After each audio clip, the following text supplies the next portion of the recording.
Cổng la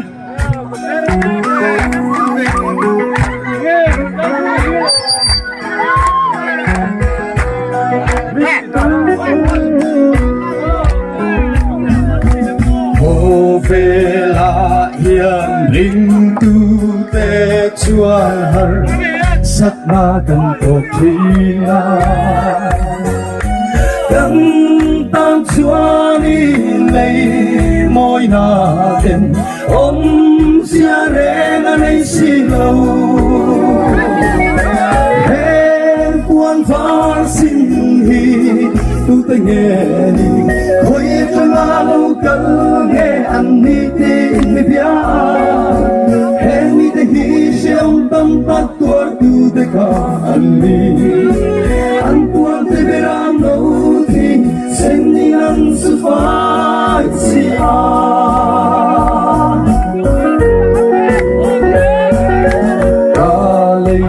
Singgung aral huning lal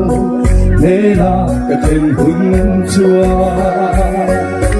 Kalung nay na song song te chu O kalal ka silve ang Hen quang phar sinh hi tu tay nghe đi khôi trong ngã lâu cần nghe ăn đi tin mi bia hẹn mi tay hi xem tâm tắc tua tu tay khá ăn đi ăn quan tay bê ram ngô thì xem đi ăn sự phải si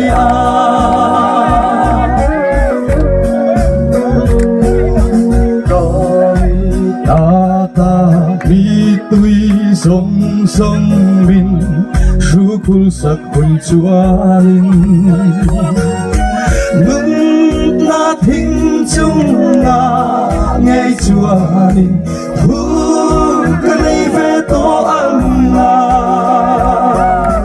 Hẹn quan phá xin hi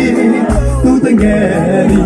khôi cho ngã lâu cần nghe ăn đi tin đi bia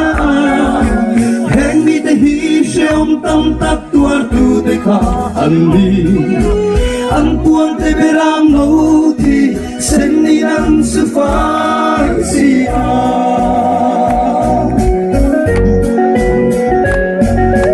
lấy xe ôm ma lên ma ila he lấy ram đi cần đi lâu cần ram hung tu la ram râu tùy ô nga in karum phong phong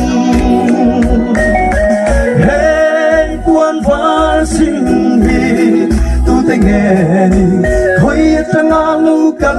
nghe ăn đi tin mi bia hẹn mi tay hi xem tâm tắc tua tu tay khá ăn đi ăn quan tay bê ram ngô thì xem đi ăn sự phải si